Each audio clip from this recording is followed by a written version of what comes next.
Hello friends, welcome back to my channel. आज मैं fast revision कर रही हूँ अपने जो नोट्स मैंने बना के रखे थे फास्ट रिवीजन के लिए उससे। तो चलिए चलते हैं। पहला क्वेश्चन था एस्पाइरुलिना क्या है। वो एल्गी है जो कि प्रोटीन रिच होता है। सिल्वर आयोडाइड इंड्यूस करवाता है आर्टिफिशियल रेन। आर्टिफिशियल रेन के लिए क्या क्या चाहिए होता है इंड्यूस करने के लिए? आर्टिफिशियल रेन के लिए चाहिए होता है AgI silver iodide, dry ice जो कि सॉलिड CO2 होता है, सॉलिड कार्बन डाइऑक्साइड और alkyl halide. Ozone is not a primary pollutant of burning of fossil fuel. क्यों ओजोन प्राइमरी पॉल्यूटेंट नहीं है? प्राइमरी पॉल्यूटेंट तो डायरेक्ट हमें बर्निंग पे मिलता है, बट ये एक सेकेंडरी पॉल्यूटेंट है जो कि primary pollutant plus environmental factor synergetic effect के कारण मिलता है। टोपोस्फेरिक ओजोन तब होता है ना जब nitrous oxide plus volatile organic compound पे सनलाइट पड़ता है तो वो टोपोस्फेरिक ओजोन निकालता है।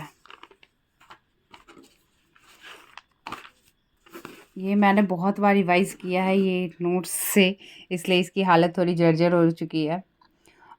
Release of gambusia fish in the ponds and wells help in the controlling of mosquito. जो हम मच्छर को कंट्रोल करने के लिए क्या रिलीज करते हैं पॉन्ड्स और वेल्स में, कभी कभी ये ड्रेन वगैरह में भी डाल दिया जाता है। वो गॉम्बूसिया फिश वो सारे मच्छर के लार्वा को खा जाते हैं। और पोइसीलिया रेटिकुलाटा एंड गॉम्बूशिया एफिनिस नाम है इसके। Bhopal gas tragedy was caused when a chemical plant accidentally released. क्या रिलीज किया था? Methyl isocyanide. ये किया ये था E610 strong tank of union carbide in India. ये 2 दिसंबर 1984 टू 33 दिसंबर 1984 पे हुआ था। Main purpose of setting up of ozone cell by the union ministry of environment and forest was to implement Montreal protocol. Ozone cell का जो purpose था setting up का, तो उसका क्या था? मॉन्ट्रियल प्रोटोकॉल को इम्प्लीमेंट करना। National aquatic animal of India is Ganges river dolphin. National heritage animal क्या है? एलिफेंट। हमारा एलिफेंट है national heritage animal. Ministry of health and family welfare union ministers is responsible for ensuring safe food to the consumer by implementing the prevention of food adulteration programme. इसमें आपको ये line देके question पूछ देगा कि कौन सी ministry जिम्मेवार है, तो ministry of health and family welfare. Nitrogen oxide is the key ingredient in the formation of photochemical smoke. Photochemical smoke का की इंग्रेडिएंट क्या है बनने में? तो nitrogen oxide. Number of organism that can be supported by the environment in a given area is known as carrying capacity. और first national park of India क्या था? Jim Corbett national park. Maintenance of genetic diversity in national park is done by in Situ conservation. जो genetic diversity को national park में maintain किया जाता है वो इन सिटू कंजर्वेशन में आता है। अब देखो, carbon monoxide not required for the formation of photochemical smog. Photochemical smog के लिए क्या क्या रिक्वायर्ड होता है तो देखते हैं। Smoke plus fog equal to smog होता है। वैसे ही फोटोकेमिकल स्मॉग के लिए होता है tropospheric ozone, nitrous oxide plus volatile organic compound. वो सनलाइट के प्रेजेंस में टोपोस्फेरिक ओजोन बनाता है। Agriculture and animal husbandry sources of green house gas. Green house gases का सोर्सेज क्या होता है? Agriculture and animal husbandry. क्योंकि मीथेन गैस बहुत ज़्यादा हमारा रूमिनेंट कैटल से निकलता है, और जो हमारा वाटर लॉगिंग होता है ना धान के खेतों में, पैडी फील्ड में, उसी में राइस प्लांट वगैरह से, तो बहुत सारा निकलता है मीथेन गैस जो कि GHG एक ग्रीन हाउस गैस है। GHS है, GHG है। तो इसीलिए एग्रीकल्चर और animal husbandry is the source of GHG। In agriculture, biological control of the pest involves the use of natural enemies of pest. Biological control क्या होता है एग्रीकल्चर में? वो क्या करते हैं कि जो नेचुरल एनिमीज होते हैं ना पेस्ट के, उसी को यूज़ करते हैं। जैसे कि छोटे छोटे कीड़ों को रैट खा जाएगा। रेट रैट भी तो बर्बाद कर सकता है फसल, तो उसको सांप खा जाता है। Cooking with solid fuels on open fires और traditional stoves result in the high level of indoor air pollution. The indoor smoke contains a range of health damaging pollutants which include the following except lead oxide. Lead oxide को छोड़ के बाकी करता है। बेंजोप्रोपेन्स को करता है, कार्बन मोनोऑक्साइड करता है, सल्फर ऑक्साइड करता है। तो एक्सेप्ट क्या नहीं रहता उसमें, तो लेड ऑक्साइड नहीं रहता है। How does silver iodide help in the creation of artificial rain? Silver iodide कैसे हेल्प करता है आर्टिफिशियल रेन के क्रिएशन में? It is use to provide freezing nuclei in the cloud seeding. Condensation करता है ये फ्रीजिंग न्यूक्लियाई का।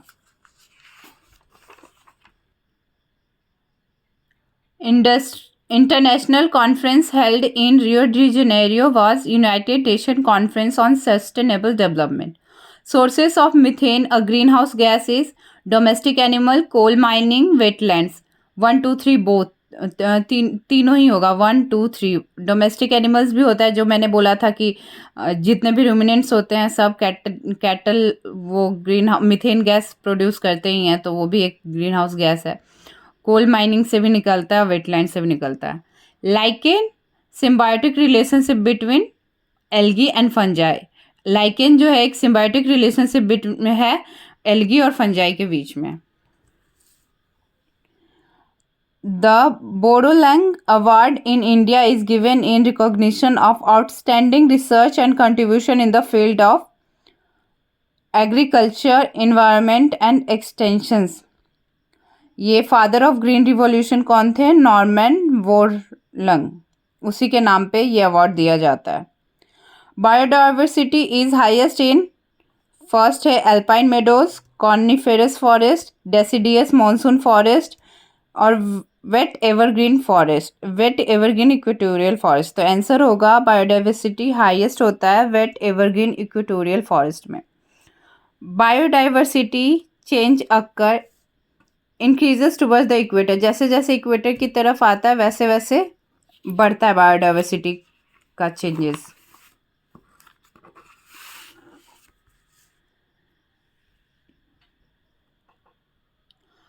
One horn rhinoceros is found in the following state: west Bengal, Assam.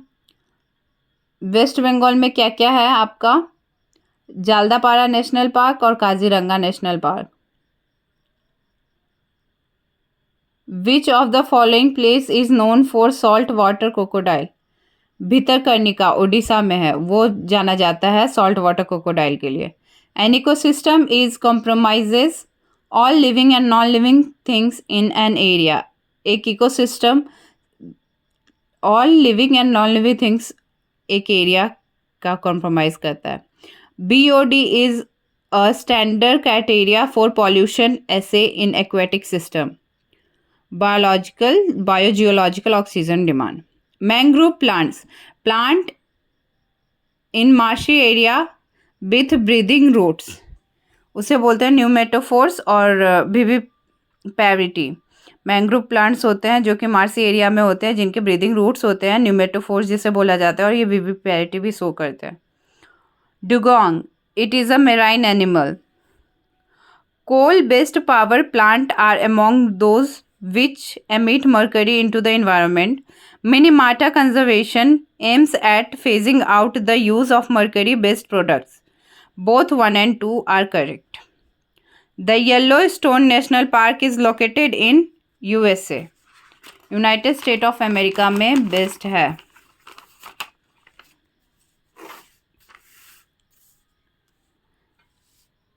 16 सितंबर ओजोन लेयर प्रिजर्वेशन डे मनाया जाता है।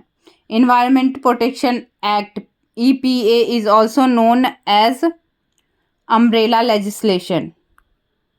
Solid waste treatment, natural wetlands, ruminants, cattle, animal, all the above can cause methane emission and thus can contribute to global warming.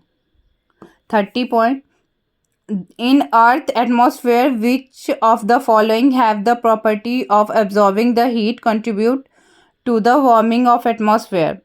Carbon monoxide, oxygen, soot, water vapor. Soot and water vapor, third and fourth is the answer. Fly ash, which can be used in making bricks, is emitted from thermal power plants. Recently, the interim secretariat of the International Solar Alliance was inaugurated at Gurgaon.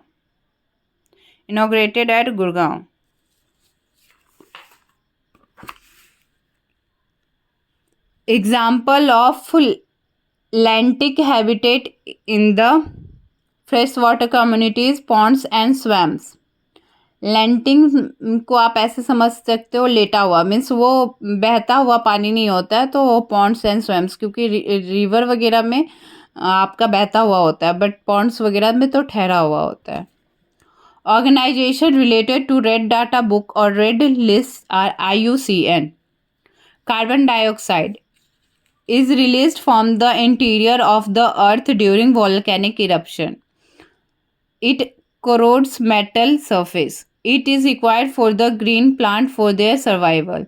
Carbon dioxide interior of the earth से निकलता है जब volcanic eruption होता है, और वो metal surface को corrode भी कर देता है, और वो ग्रीन प्लांट्स के लिए ज़रूरी भी होता है सर्वाइवल के लिए उनको, क्योंकि सनलाइट और कार्बन डाइऑक्साइड के प्रेजेंट में ही तो वो ऑक्सीजन और फूड अपना बनाते हैं.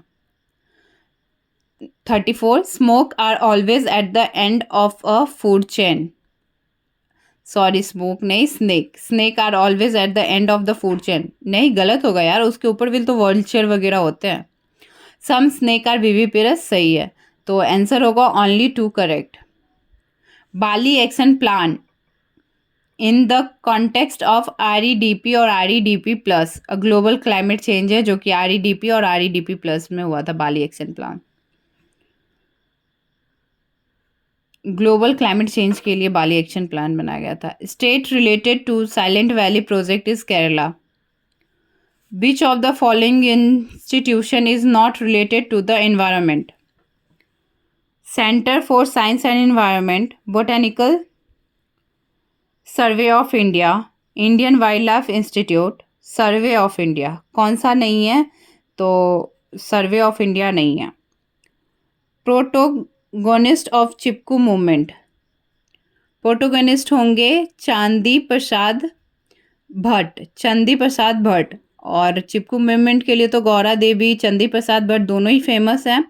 स्प्रेडिंग के लिए होंगे, जो स्प्रेडिंग में बहुत ज़्यादा हेल्प किए थे चिपकू मूवमेंट का, वो थे सुंदर लाल भगुना.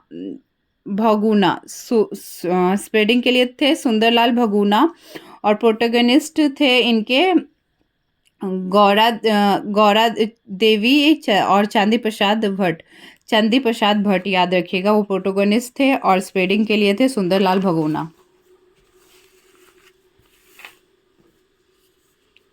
अब पार्ट 2 मैं बाद में लाऊंगी. चलो बाय. पार्ट 2 में लेसन 2 का देख लेंगे सारा.